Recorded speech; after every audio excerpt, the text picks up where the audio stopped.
Good evening and welcome to Gravitas. I'm Palki Sharma Upadhyay. Let's get started.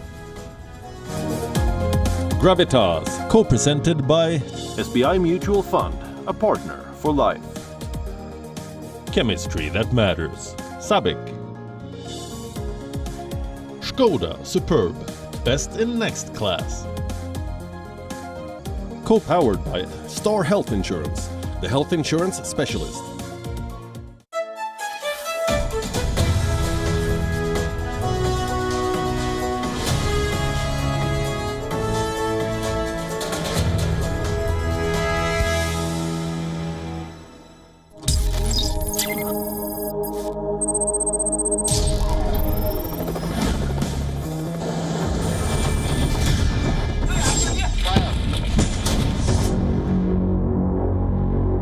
Cyber and maritime security, health cooperation, and the stability and prosperity.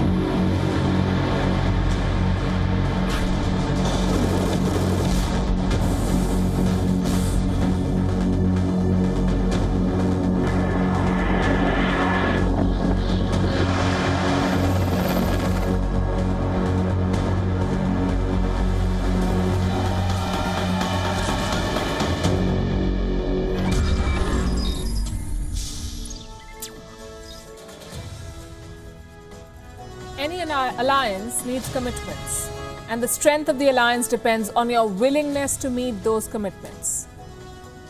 It's the same with the Quad, the Quadrilateral Initiative.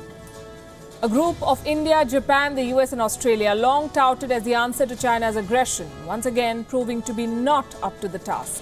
I say this because the Quad met today. The meeting itself was significant and symbolic in the middle of a pandemic, with each country facing its own set of challenges. The foreign ministers flew all the way to Tokyo for this meeting. The press dubbed it as the Asian NATO, the military alliance of 4 major countries. But the Quad ended the meeting without so much as a joint statement. We're told it's not their custom. Be that as it may, the Quad needs to set clear goals now. It needs to show intent for it to achieve anything. They're talking about expanding, bringing in more like-minded members on board. But until they resolve to do something and spell it out in so many words, what's the point of such meetings and groups?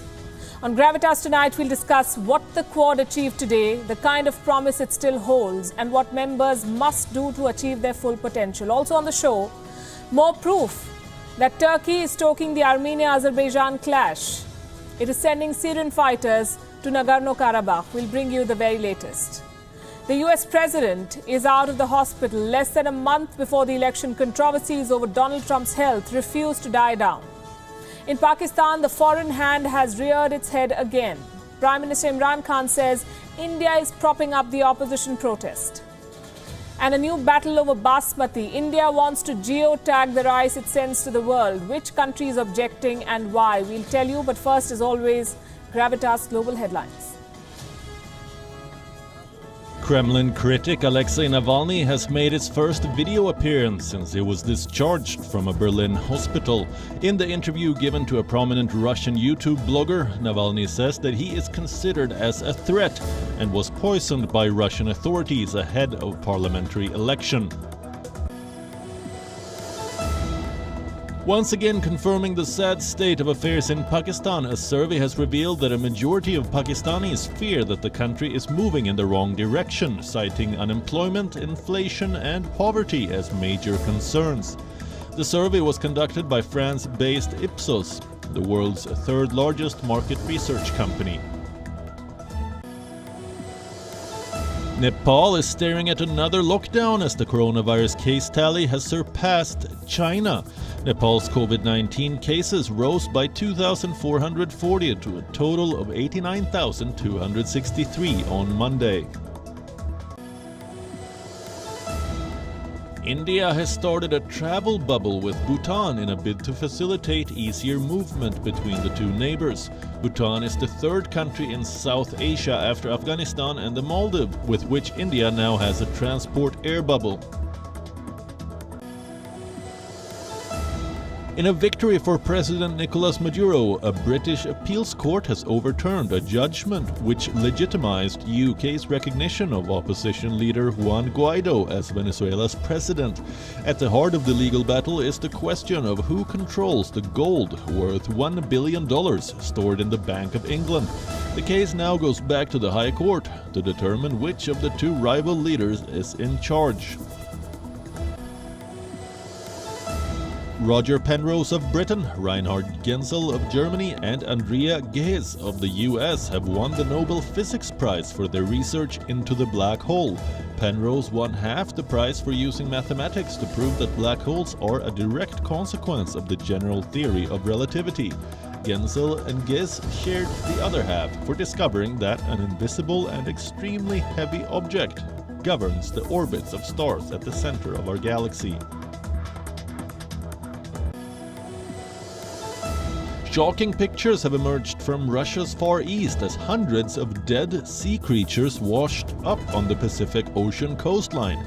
Authorities have admitted that the level of pollution in the water is higher than normal, but said that the exact cause of death is still not clear. The world's largest surviving marsupial carnivore, the Tasmanian devil, has been returned to the wild on Australia's mainland for the first time in 3,000 years. Actor couple Chris Hemsworth and Elsa Pataki joined conservation groups last month to release 11 of the animals into a wildlife sanctuary in the New South Wales, with more releases to follow.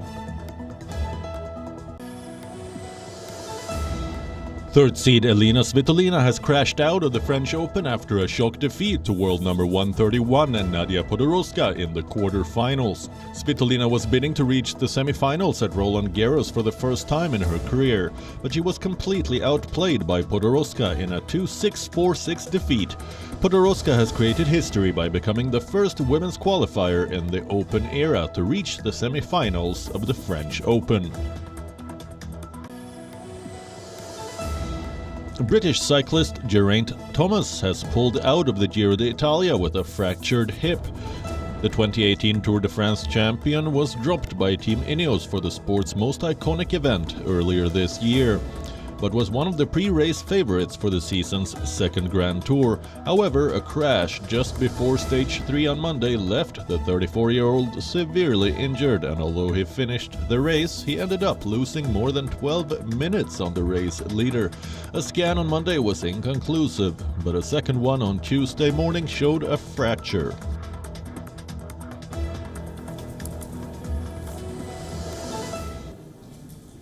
Our cover story tonight is about a meeting. It happened in Tokyo. It was watched by the whole world.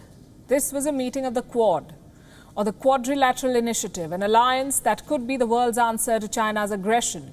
The United States, Japan, India and Australia make up this alliance. It's not a new one. The Quad first came up in the year 2007, but member countries were wary of China. They did not want to upset the dragon. So the attempt to join forces was half-hearted, often a victim of politics. The Quad made news, but made no difference. It cannot afford to play safe now. It must rise to the challenge because each member stands to lose if China gains the upper hand, and yet joining forces is easier said than done. Can the Quad be rebooted? An effort was made today. The foreign ministers of India, Japan and the US and Australia held a meeting. They also met Japan's new Prime Minister Yoshihide Suga. They held a round of discussions. US Secretary of State Mike Pompeo wasted no time. He blamed China for the Wuhan virus cover-up. As partners in this Quad, it is more critical now than ever that we collaborate to protect our people and partners from the CCP's exploitation, corruption and coercion. We've seen it in the South and East China Seas, the Mekong, the Himalayas, the Taiwan Strait. These are just a few examples. Mike Pompeo went to Tokyo with a clear agenda. America wants to institutionalize the Quad, make the relationship formal, shape the Quad on the lines of the North Atlantic Treaty Organization or NATO. And that's the reason why many experts are calling the Quad the Asian NATO. But it's not the same as NATO, not by a long shot. The Quad is still an amorphous, precarious group, heading in the right direction, albeit slowly.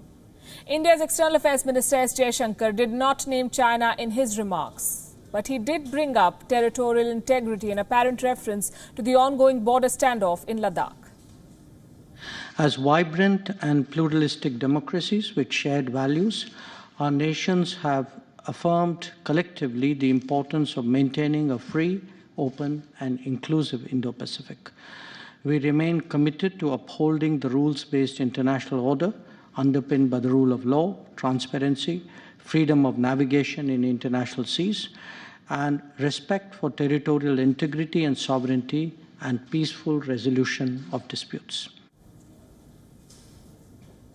All four Quad allies are fighting their own battles with China. India on the line of actual control in Ladakh, Australia on the trade front. It wants to halt Belt and Road projects. It has called for a probe into the origins of the Wuhan virus. Japan has been complaining about Chinese intrusions near the Senkaku Islands, and America is in a full-blown trade and diplomatic war with the Chinese.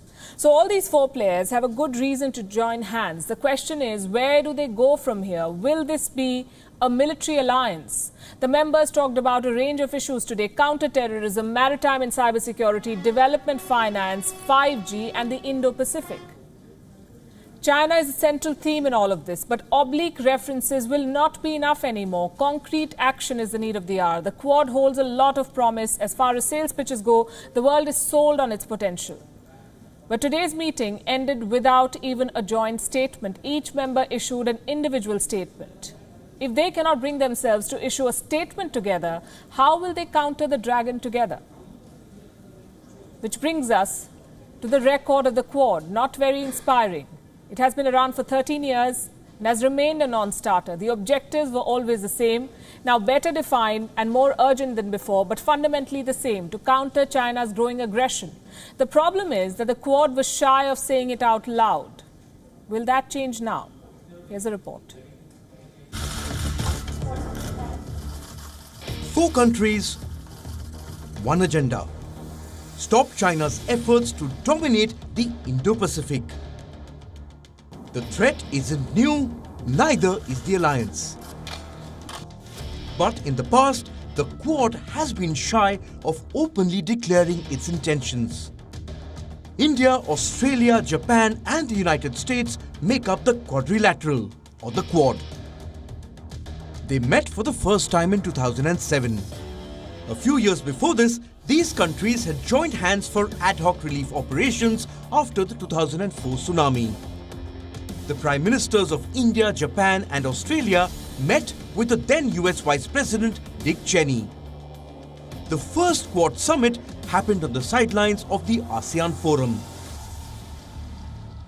Since then, the idea of the Quad has been around. It has even made news, but fallen short of taking any substantive action.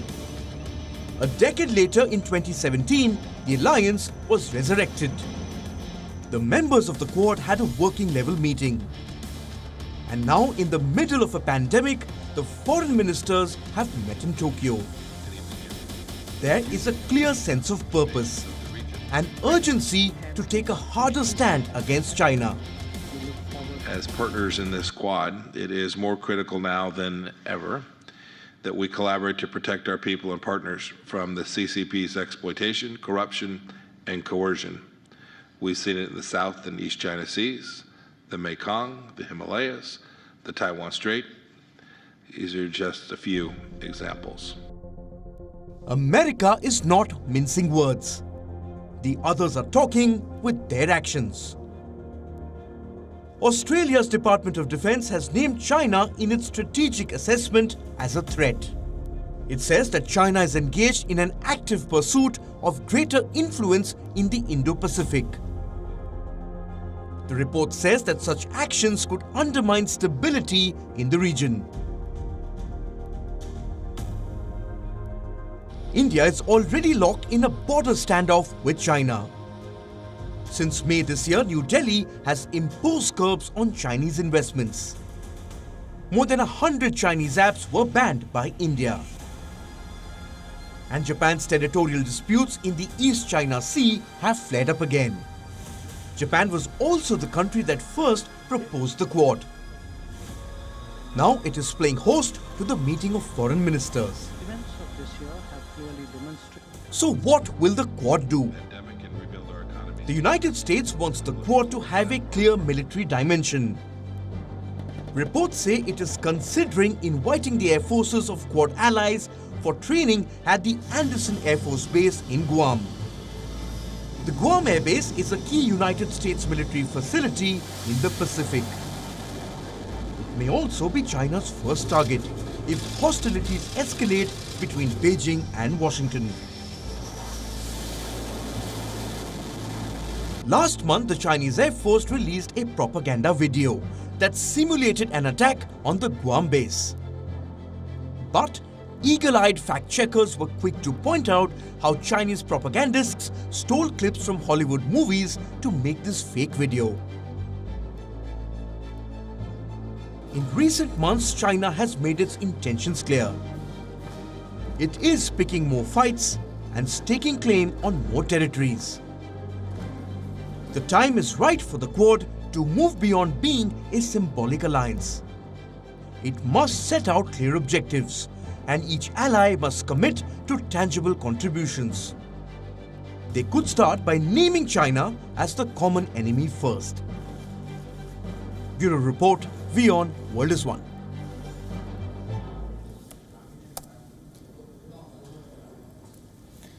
"2017 was a big year for the Quad.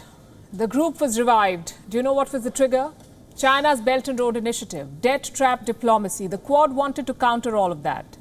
Cut to 2020 now. China has exported the Wuhan virus. The virus has killed more than 100,000 people in India, 215,000 in the United States, nearly 1,600 people in Japan, nearly 900 in Australia.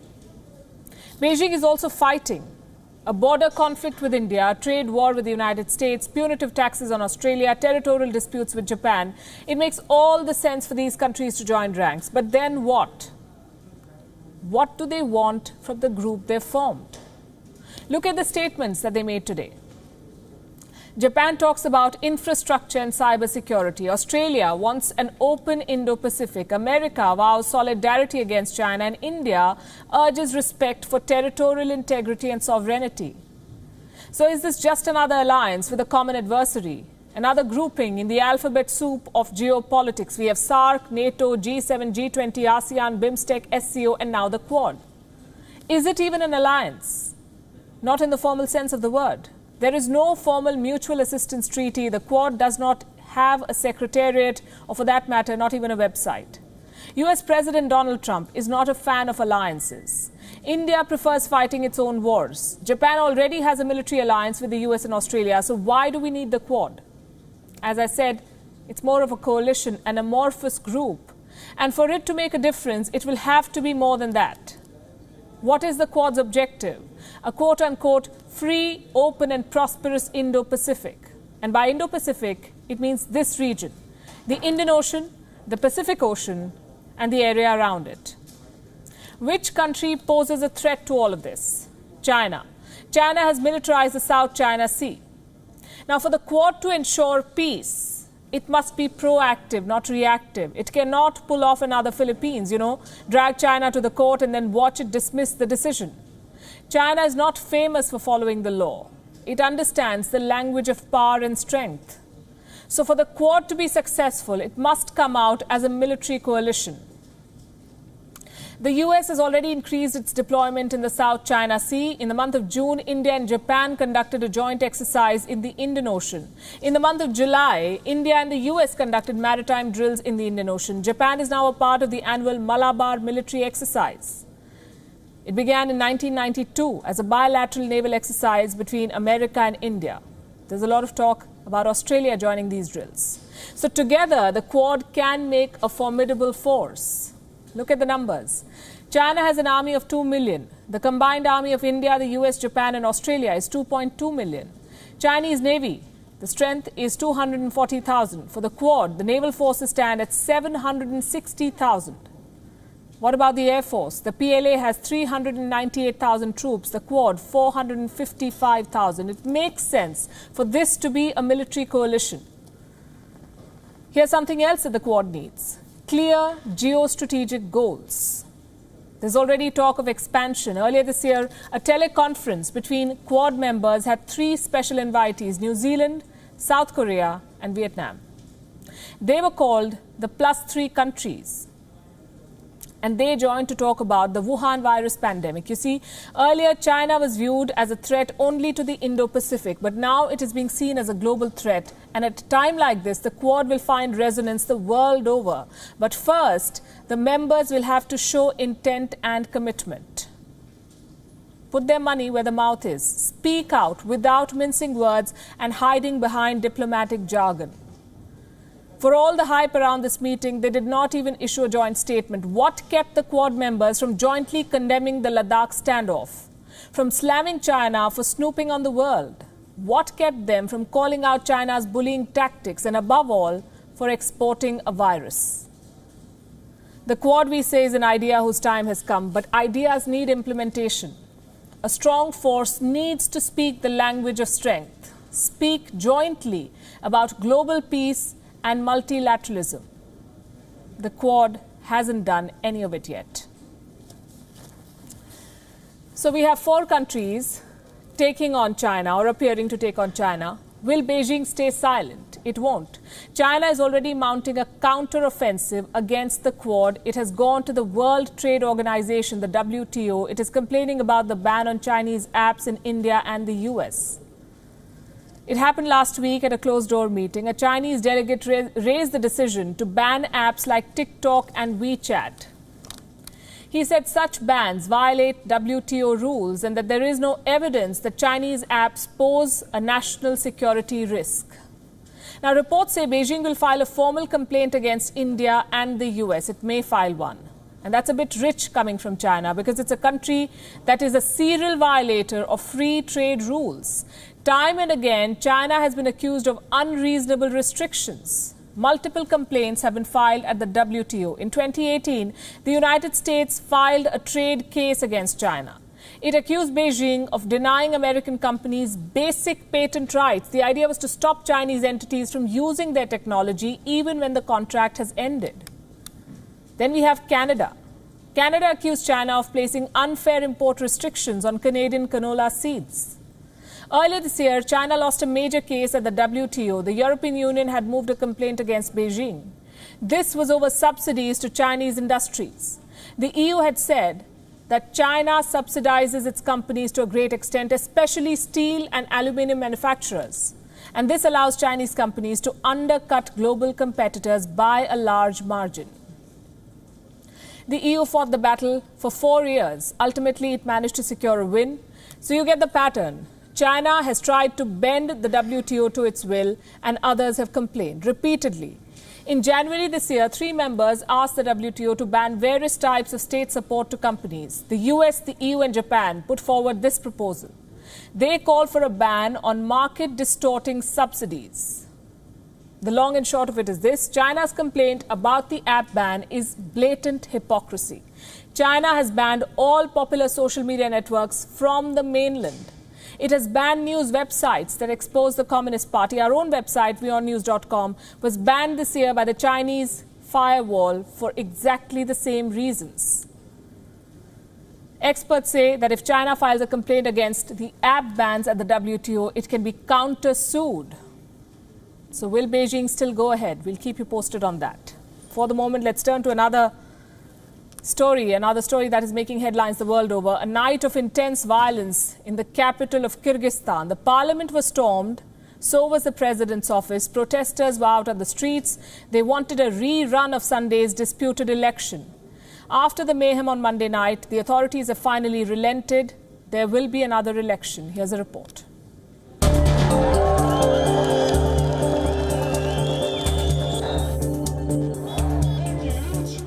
There's trouble brewing in Central Asia's only democracy, Kyrgyzstan. Hundreds of protesters took to the streets. What do they want? A re-election. Kyrgyzstan had parliamentary polls on Sunday. The election was disputed. 2 parties close to the president won half the vote. Observers and critics say the vote wasn't fair. There are reports of large-scale vote buying. Overnight, the protests turned violent. Government buildings were seized, high-profile leaders freed from jail. Kyrgyzstan has seen this before, in 2005 and 2010, when mass revolutions toppled presidents. This is what happened on Monday night. This is Kyrgyzstan's parliament. Protesters surrounded the building and eventually broke in. They gathered on the floor of the parliament, chanting slogans and waving the Kyrgyz flag. Some even made it to the president's office. Videos on social media showed official papers being thrown from windows. Even the president's portrait was destroyed. For a brief moment, the government of Kyrgyzstan appeared incapacitated. In the chaos that gripped the night, protesters managed to free the country's former president from jail. Almazbek Atambayev was serving an 11-year jail sentence on corruption charges. He was once an ally of the current president, but they had a falling out post the 2017 elections. Protesters say the release was a civil affair, that security officials did not even try to stop them. Out on the streets, clashes intensified. Security forces hurled stun grenades and tear gas at protesters. One protester was reportedly killed. 600 others were injured. Bishkek was a city under siege. President Jeenbekov addressed the nation, appealing for calm. Dear people, last night some political forces attempted illegally to overthrow the government. They used the elections as an excuse and severely violated public order. They did not leave the people in peace. I call on everyone to keep the peace, not to succumb to provocations, not to break the law. Peace in the country and the security of the people are more important than anything. The election body has cancelled the poll results. Foreign powers, especially Russia, are hoping for a quick resolution. Kyrgyzstan falls under Russia's sphere of influence, while Moscow has urged for internal stability. President Putin will be confident knowing both parties in the ongoing power struggle are keen on close ties with Russia. Bureau Report, WION, World is One. Now for the latest from Nagorno-Karabakh, a region that is caught in a volatile conflict between Armenia and Azerbaijan and a proxy war between Turkey and Russia. Last week, we brought you an exclusive interview of Armenia's president, Dr. Armen Sarkisyan. He had blamed Turkey for the clashes. Sarkisyan called Turkey the creator of this conflict. And now we have proof of how Turkey is inflaming these tensions. Multiple reports have come out and they say Turkey is recruiting fighters from Syria and sending them to fight for Azerbaijan in Nagorno-Karabakh. Erdogan is openly backing Azerbaijan. Russia is supporting Armenia. Let's tell you about the extent of Erdogan's support. Turkey has transported Syrian mercenaries or fighters to the battleground. They have Turkish arms. Turkish planes are giving air support to Azerbaijan's offensive. Reports say a Turkish F-16 shot down an Armenian warplane last Tuesday.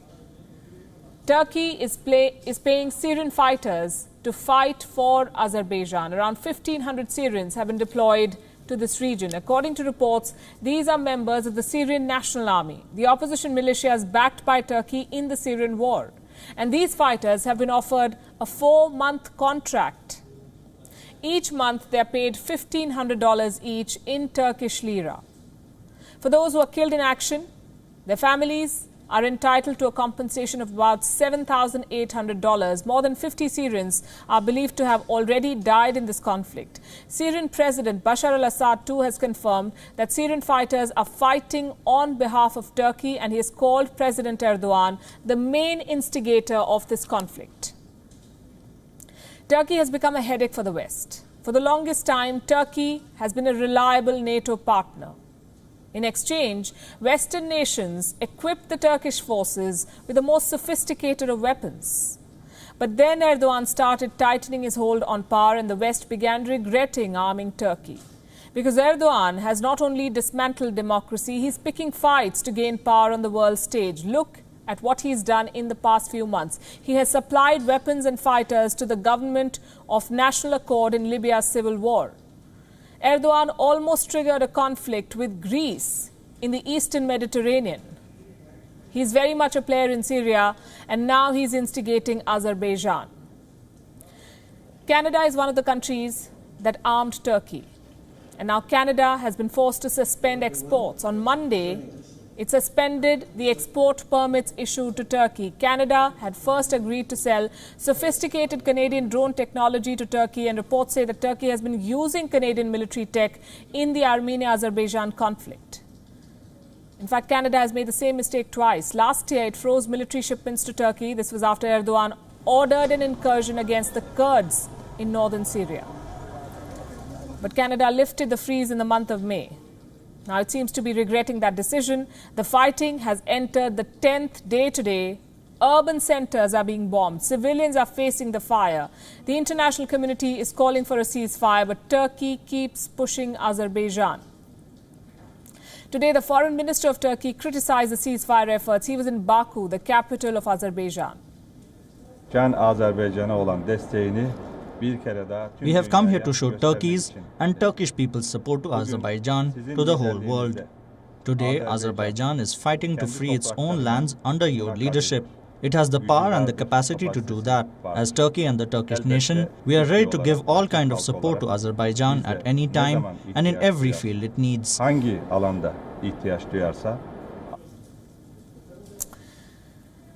The message to the world is pretty clear. Turkey is openly instigating a conflict. It is now a hostile force. The time has come for the world, the West in particular, to rethink its military supplies to Turkey and initiate bold action against the Erdogan regime.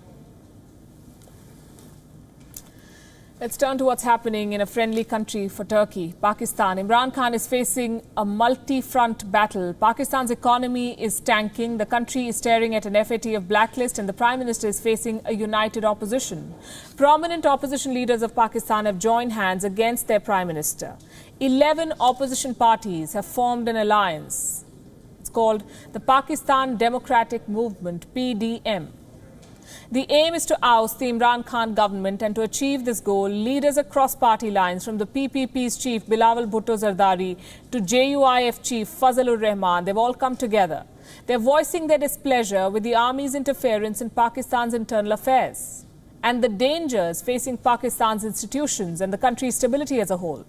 The alliance is looking to enlist lawyers, farmers, students and the media, and they're looking to hold their first rally on the 16th of October. That's 10 days away. The Prime Minister of Pakistan seems to be in panic. Let me tell you what he's up to. The Prime Minister has unleashed all state agencies on former Prime Minister Nawaz Sharif. Why? Because this entire opposition movement is being steered by Nawaz Sharif, who's currently in exile in London. Pakistani courts have declared Nawaz Sharif a proclaimed offender. This was in a graft case. The first verdict came on the 10th of September. 10 days later, opposition parties launched their alliance. They held a joint press conference, and Nawaz Sharif attended from London through a video link. He criticized Imran Khan. He called him an inefficient man who is not operating from the parliament. Where is he operating from then?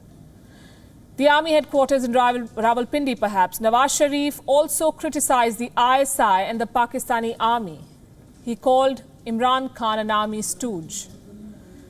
On the 28th of September, Imran had Shehbaz Sharif arrested, Nawaz Sharif's brother. The opposition was undeterred. On the 1st of October, Pakistan banned Nawaz Sharif's speeches. On what grounds? Pakistani authorities said that news channels will not be allowed to air speeches of absconders and proclaimed offenders. None of it seems to be working, though. So Imran Khan is now playing his favorite card, the India card. Imran Khan claims that India is helping Nawaz Sharif. He's apparently 100% sure of this. One of Imran Khan's assistants has even gone to the extent of claiming that Indian Prime Minister Narendra Modi met Nawaz Sharif in Nepal. Now, here's a question. Why would India help Nawaz Sharif? Imran Khan does not have an answer to that. I will tell you the reason behind this preposterous claim. Imran Khan has nothing to tell his voters. the opposition is building heat, slamming him for the unaccounted wealth of Pakistan's CPEC chairperson, Asim Bajwa, calling the Prime Minister an ineffective man. How will Imran Khan prove otherwise? Pakistan does not have economic numbers. It does not have allies. It does not have credibility. The only option before Imran Khan is hate-mongering and discrediting his critics. So the Prime Minister is trying to gather support by portraying the opposition movement as pro-India and so anti-Pakistan. This is his only hope to stay on in power or win some votes in the upcoming election in Gilgit-Baltistan. Unfortunately for him, no one is subscribing to the plans yet. Here's something else that Imran Khan is doing. His plate is full. Why then is he fighting for basmati rice?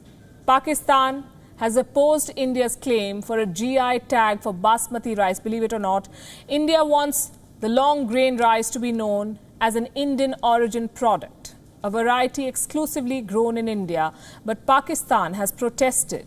It is holding meetings in the middle of a pandemic to challenge India's GI tag. Talk about priorities. Our next report has all the details. Find a rice lover and ask him or her the meaning of basmati. The answer is likely to be biryani. It may also be luxury. Now ask Pakistan what basmati means. It would say battle. Pakistan has opposed India's claim of GI tag for basmati in Europe. Wondering what it means? Well, GI stands for geographical indication. It is a sign used for products of specific geographical origin. Darjeeling tea, for example. As the name suggests, the tea is grown exclusively in India. The tea's taste and aroma are unique to these Indian hills. The Darjeeling tea was the first Indian product to get a GI tag. This was in October 2004. In September, India applied for the GI tag for basmati in the EU. Meaning that in the European Union, the long grain rice will be known as an Indian origin product. Basmati is grown in various parts of India. India is looking for a GI tag for the variety grown in these states: Himachal Pradesh, Punjab, Haryana, Uttarakhand, the outskirts of Delhi, and parts of Uttar Pradesh. India applied for the exclusive recognition at EU's official registry. When Pakistan got a whiff of it, it started crying foul. What is Islamabad saying? According to local media reports, Pakistan is arguing that it too is a major producer of basmati. Really? Pakistan produces 35% of the world's basmati. India dominates 65% of the market. India's basmati is also held at a more premium position. It is priced more than Pakistani basmati. Do you know why? Because the rice is defined by its quality and aroma. Starting 2017, Pakistan tried to double its basmati exports, but that has not helped its cause. India produces 7.5 million tons of basmati rice and exports around 4.5 million tons of it. In 2019, India earned 34,000 crore rupees from basmati exports. The battle for basmati is not new. New Delhi has always been possessive about its basmati. In the 1990s, India took on an American firm that wanted a patent under the Texmati brand. India won the case. Basmati has always been associated with India. If Pakistan wants a GI tag for the rice, it would have to prove that basmati is grown in its country. Even the sound of it spells impossible. Bureau Report, WION World is One.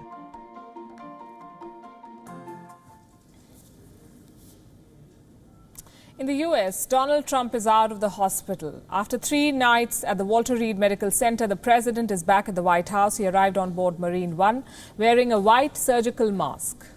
There was the trademark thumbs up to the press pool as he made his way to the White House. So far, so good. But once he reached the White House portico, the mask was off. It was photo shoot time. Trump was soaking in all the attention after being holed up at the hospital. And that too in prime campaign season. He spent around 10 minutes on the portico recording a statement for his Twitter followers. It took a couple of takes before the president got his remarks right. But all this while, he remained unmasked and in close proximity with his team, which makes you wonder, did Donald Trump really mean it when he said he had learned a lot about the virus? We'll tell the president, let the president, in fact, tell you in his own words. Don't let it dominate you. Don't be afraid of it. You're going to beat it. We have the best medical equipment. We have the best medicines, all developed recently. And you're going to beat it. I didn't feel so good. And 2 days ago, I could have left. There's a danger, but that's okay. And now I'm better, and maybe I'm immune. I don't know. But don't let it dominate your lives. Get out there. Be careful. We have the best medicines in the world, and it all happened very short. I'm sure he meant it as a way to encourage people. That was the President of the United States wondering out loud whether he is immune to the virus. Turns out he is not. Nobody is immune to the Wuhan virus. On Twitter, Trump was back to downplaying the pandemic. He once again compared COVID-19 to the seasonal flu. Trump thinks the flu is more lethal, a claim that scientists have already busted. The president's irresponsible messaging has many experts worried. Some of the president's supporters already believe that the pandemic is a hoax, that it's being hyped up by the Democrats. These comments from the president will only add fuel to the fire. What about the campaign trail? What does Trump's White House return mean for his campaign? Not very much. As long as he remains positive for the Wuhan virus, he will have to make do with virtual rallies, a huge blow for a leader like Trump, who is in his elements when surrounded by adoring supporters. As for his Democratic challenger, Joe Biden, he's been on the campaign trail. He was in Florida on Monday, a state that Donald Trump won in 2016. He beat Hillary Clinton by a margin of 1.2%, clinching the state's 29 electoral votes.